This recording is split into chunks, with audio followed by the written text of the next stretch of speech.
pues ya tenemos con nosotros a nuestro primer invitado de esta tarde. Ahora, cuando son ya las 1:58 de la tarde, vamos a hablar con él sobre geopolítica y que nos analice un poco la situación, hacia dónde vamos, de dónde venimos, dónde estamos y sobre todo hacia dónde vamos. Tengo ya el placer de presentar con nosotros a don Manuel Espinosa, analista político. Don Manuel, muy buenas tardes. ¿Qué tal? ¿Cómo se encuentra? ¿Cómo estás, José? Buenos días por aquí, buenas tardes por allá. Me gustaría preguntarle precisamente, lo primero de todo, escuchábamos a lo largo del día de hoy que había hablado el canciller alemán, Merz, diciendo, lo contábamos hace escasos momentos aquí en este informativo, donde decía decía que abogaba por una solución rápida a la guerra comercial con Estados Unidos y decía también, avisaba de que es importante mantener a Estados Unidos de su lado siempre y decía que Europa debe también prepararse para la posibilidad de una disminución de la intervención estadounidense en ciertos conflictos. No sé usted cómo ve también la situación de si Estados Unidos corta el grifo de suministro, de ayuda a Europa, a países europeos, ¿se quedaría Europa prácticamente desprotegida o podría Europa tirar para adelante con todas las capacidades que tiene actualmente? Bueno, la verdad es que Europa tiene que buscar un camino un tanto independiente de esa sombría hegemónica norteamericana sobre Europa, porque son claras intenciones de política exterior global, sobre todo ahorita en la administración Trump. Ya.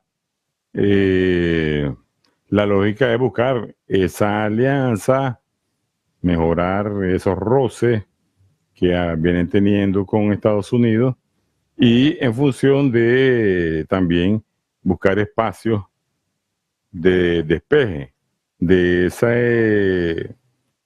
dirección que muchas de las élites europeas buscan solo hacia Estados Unidos. Entonces, lo que plantea el canciller alemán pues es algo bastante lógico, pero recordemos que hay que subrayarlo. En los planes de la administración Trump 2.2, la hegemonía sobre Europa es prácticamente un plan de política exterior a largo plazo, en función de sus mayores intereses de hegemonía y control global.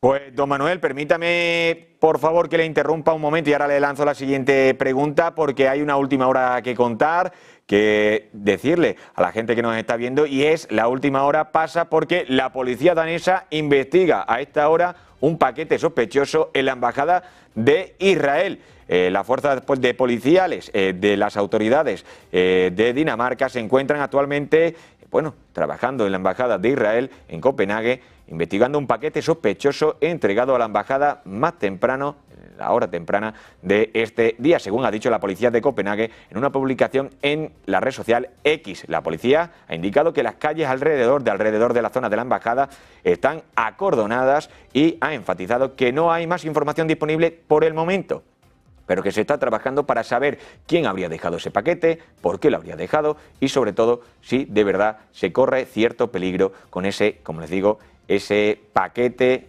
sospechoso que se habría dejado en la embajada de Israel en el país de Dinamarca. Bueno, hay que recordarles, eso sí, que este incidente se produce tras dos incidentes similares en las inmediaciones de la embajada israelí en países nórdicos. En octubre, dos explosiones, probablemente causadas por granadas de mano, ocurrieron cerca de la embajada de Israel en Copenhague, dañando, eso sí, el edificio, y al mismo tiempo la embajada de Israel en Suecia también fue atacada con disparos. Por lo tanto, veremos si de confirmarse, que estaremos muy pendientes de ello y le informaremos aquí en Negocios Televisión, pero de momento la policía sigue trabajando para saber qué es ese paquete, cuándo se ha dejado y por qué se ha dejado, con qué intención y si se corre riesgo o no.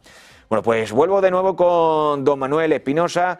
Don Manuel, perdóneme que tenía que contar esa última hora, estaremos muy pendientes de ella. Me gustaría seguir preguntándole sobre el tema sobre Europa y sobre todo otro actor importante, China. Me gustaría preguntarle, la Unión Europea ha enseñado a empresas chinas por su apoyo, ha señalado, perdón, a empresas chinas por su apoyo a la máquina militar rusa, es decir, al gobierno ruso, a Putin, calificándolo de graves amenazas al resto de todo el mundo.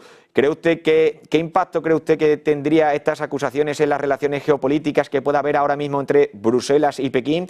¿Y cómo puede afectar también esto en la agenda de la próxima cumbre que se va a tener lugar este año entre la Unión Europea y China? Prácticamente se viene siguiendo un bloque estratégico, ¿verdad? En el marco de la relación Rusia-China desde hace una década. Esta se ha venido consolidando tanto en el plano político multilateral como en el plano comercial con los recursos estratégicos sobre la coyuntura de la operación especial militar rusa en Ucrania. Lógicamente, esto crea un clúster que viene en incremento. Si a eso le agregas a Corea del Norte o Irán, ¿verdad? En función de un bloque antihegemónico. Entonces, no deja de hacer sonar la campana, tanto en la Unión Europea como aparte los ingleses o los norteamericanos, este tipo de alianza. No generará mayor fisura porque la lógica china es comercial, ¿ya? Y tanto Europa como China necesitan no solo mantener, sino incrementar volúmenes mayores de comercio en función de esta etapa pues de globalización, donde el comercio prácticamente a través de enormes redes de infraestructura son garantes de ese nuevo cambio, no solo del orden mundial, sino del cambio de desarrollo de cada uno de los países que tienen capacidades de comercializar en grandes volúmenes en el planeta. Quería también preguntarle, don Manuel, bueno, pues escuchábamos también en las últimas horas que podría haber mañana, en el día de mañana, una negociación, una llamada para conversar entre Donald Trump y Zelensky, debido a que Estados Unidos ha cerrado también esa llave de paso de dar más armas a Ucrania, debido a que dicen desde el Pentágono, que se están quedando, el abastecimiento de armas está bajando y entonces por eso, no sé si cree usted que en el caso de que Estados Unidos salga de la guerra, del apoyo a Ucrania, si quedaría muy descubiertas y, por así decirlo, quedaría expuesto el país, Ucrania y sobre todo Zelensky a un Putin que por lo que vemos el objetivo es estirar cuanto más el chicle de la guerra.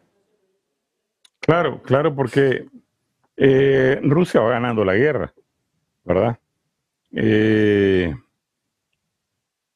Estados Unidos y la Federación Rusa tienen enorme, vamos a decir, un caudal de negociaciones que no son del dominio público y entre las relaciones, vamos a decir, Estados Unidos-Ucrania, Ucrania tiene que también atender aquellas demandas, sobre todo económicas, territoriales, que poseen recursos estratégicos que le ha venido presentando en pliegos anteriores la administración Trump y que Zelensky ya las había vendido.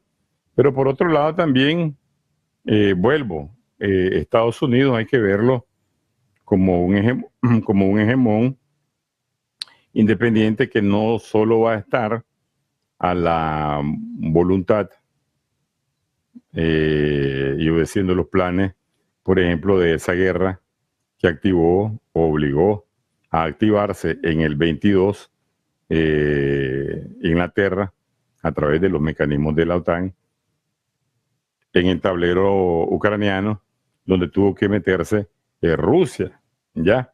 Porque si no hubiese comenzado esa guerra en el 22, prácticamente lo que estamos viendo en el Medio Oriente entre Israel e Irán iba a comenzar más o menos por ese año, y como Henry Kissinger lo había predecido, ya en el 2012 él decía, en 10 años Israel va a dejar de existir. Entonces estaban urgidos. Los ingleses que dominan esa zona del Medio Oriente desde hace rato, acordémonos que Israel es un proyecto del anglosionismo, tras la Primera y Segunda Guerra Mundial, para el control de esa zona geográfica. Entonces, Estados Unidos tiene que involucrarse más, dirigir más el papel, tanto de la OTAN, tanto de Ucrania, como lógicamente de Inglaterra, en ese conflicto en el plano europeo, para también poder controlar, sujetar, presionar a la Federación Rusa. Entonces, Zelensky puede lograr, porque también la política de Trump se está calificando como una política de vaivén, ¿ya? O las van o las vienen, pasan por el mar, no se detienen. Y entonces, en ese flujo y reflujo, todo este tipo de noticias como se suspende tal sanción, se renuevan las sanciones, se suspende una negociación, se reabre la negociación. Inclusive, pues, lo que acabamos de mencionar en el programa sobre esa investigación de la policía danesa en la Embajada de Israel, son noticias operativas que vienen a alimentar toda una sopa, pero que nos distraen de la estrategia principal, ¿ya? Porque estaríamos preguntándonos nosotros preguntas tal vez de previsión estratégica, como ¿qué estado es el que sigue ahora? En el plano, por ejemplo, del conflicto de Medio Oriente, o qué región sigue si se reactiva el plano europeo, usando siempre el tablero de hace 3 años, que es Ucrania, o cuándo terminará, o cómo va a terminar. Entonces, lo de mañana, las negociaciones con Zelensky, es posible que Trump demuestre benevolencia, que Trump insista en alargar el plazo de la suspensión del armamento, también en dependencia de lo que me refería al inicio, de aquellas negociaciones que tiene con Rusia, con temas pues que no son del dominio público. Preguntarle, porque en las últimas horas hemos contado que el primer ministro de Hungría, Viktor Orbán, ha escrito un mensaje en su perfil de Facebook diciendo que los ucranianos han intensificado los ataques contra su país porque Budapest detuvo la adhesión de Ucrania a la Unión Europea. Por lo tanto, dice que Ucrania estaría ataca entre comillas a Hungría por la suspensión de las negociaciones con la Unión Europea, y además decía que no quiere, por lo tanto, Hungría y en principio Orbán, que se adhiera Ucrania a la OTAN y sobre todo a la Unión Europea. No sé si a usted también le sorprende, viendo también que la corriente de la Unión Europea y de la OTAN van por otra vía, porque la vía de la OTAN, de Mark Rutte, y de la Unión Europea con Ursula von der Leyen, es que entre dentro de esas instituciones Ucrania. Por lo tanto, no sé si le están creciendo los enanos dentro de esos organismos a Rutte y a Ursula von der Leyen. Lo que pasa es que, lógico, son pronunciamientos, son proyecciones a largo plazo. Es difícil, tanto que Ucrania, en el estado doliente que está, pase a ingresar a la Unión Europea, porque entonces el flujo de capital europeo hacia Ucrania tiene que ser mucho mayor. ¿Cómo tan imposible va a ser que Ucrania integre a la OTAN? Lo que pasa es que la posición de Orbán ha sido bastante constructiva en función de un conflicto en el centro de Europa, nuevamente en pleno inicio del siglo XXI. Pero acordate que parte del territorio ucraniano no es puramente ucraniano, como suele decir Zelensky. ahí hay partes polacas y hay partes húngaras y partes bielorrusas en la parte occidental.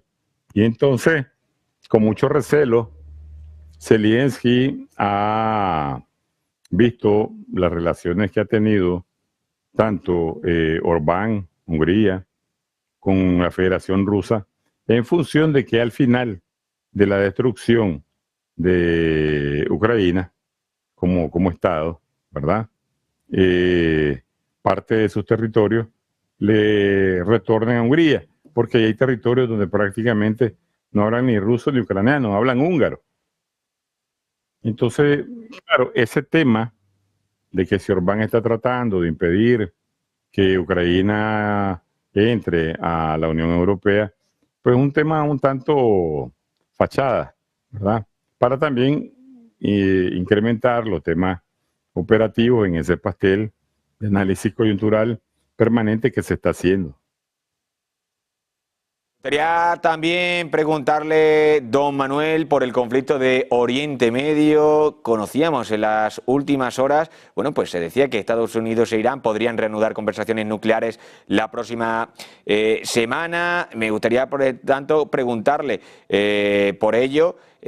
¿Cree usted que Washington ha afirmado en los últimos días que el ataque, bueno, pues del 22 de junio, el famoso ataque con esos aviones a Irán, habría retrasado su programa nuclear hasta 2 años, eso sí? En un principio se había hablado mucho más tiempo, pero han dicho 2 años, mientras Irán, bueno, pues ha suspendido su cooperación con el Organismo Internacional de Energía Atómica de Rafael Grossi. Me gustaría preguntarle cómo valora usted la dinámica forzada entre Washington y Teherán y sobre todo sus implicaciones para una posible escalada regional, porque de momento sí que estamos con una tregua, pero en cualquier momento puede volver otra vez a haber conflicto. Claro, no, el conflicto está latente. Lo raro ahí es por qué dejó Irán de seguir causándole tanto daño a Israel con ese tipo de respuesta rápida que hizo, y también porque paró Israel de seguir en la escalada pues, de ataques que tenía a todos los sistemas de defensa antiaéreas, comunicaciones, infraestructuras nucleares, de enriquecimiento de uranio y la intervención inmediata de Estados Unidos. En términos de la diplomacia, las negociaciones siempre pues, son una opción abierta, pero tanto Irán como Estados Unidos saben que eso solamente es estirar el hule, alargar el tiempo. ¿Por qué? Porque lo que se demostró en materia de las negociaciones que llevaba Irán con Estados Unidos antes de el ataque del 13 al 14 de junio de Israel a Irán, es que era una negociación también fachada, unas negociaciones de distracción para creer que había alguna voluntad de salir por algunos caminos amplios, ¿verdad? Sin que lo que sucedió ese 13 o 14 de junio, del 13 al 14 de junio, sucediera. Sin embargo, pues Irán nuevamente fue sorprendido. Entonces, la renuncia a la inspección por parte de la Organización de Energía Atómica que se aprobó en Irán es una seña oficial de que las negociaciones van a ser mucho más fuertes, ¿ya? Y en los medios internacionales, en las fuentes abiertas, pues siempre se maneja de que prácticamente el bombardeo quirúrgico que hicieron los norteamericanos en los sitios principales de enriquecimiento de uranio en Irán, pues no le funcionó, ¿verdad? Y es que Irán no tiene otro camino más que lograr la paridad nuclear. Ha alcanzado, en términos de disuasión, una capacidad balística de reacción muy importante a nivel de disuasión.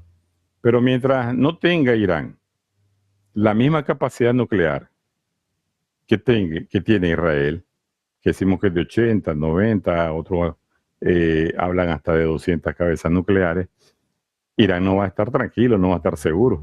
Si es que el que está seguro es Israel, que ya las tiene. ¿Ya? Entonces, en prospección analítica, estratégica, las negociaciones no pueden llegar a terminar en aquella expresión que dijo Trump, no las pueden tener, porque no las van a tener. Eso no solo lesiona, pues, sino que prácticamente inhabilita cualquier intención soberana, no solo de un Estado como Irán, sino de una civilización. O sea, el Estado de Irán no nació ayer, esta es una civilización milenaria. Y ellos entienden que con la aparición del Estado israelí, ya después de los 40, aquí hay una guerra de exterminio civilizatorio. Entonces, no podemos nosotros esperar algunos resultados de plazo, de tiempo, de forma, pero que se van a... Porque la lógica es lograr la paridad. Si no, esa guerra nos va a seguir diciendo, o obligando a interrogarnos cuándo va a terminar. Estaremos muy pendientes de cuándo va a terminar. Don Manuel, le tengo que agradecer enormemente su paso por Negocios Televisión. Nos quedamos ya sin tiempo. Por lo tanto, le agradezco enormemente que pase por aquí, por esta casa. Y como decimos aquí, que tenga buen día y sobre todo que tenga buen negocio. Muchas gracias.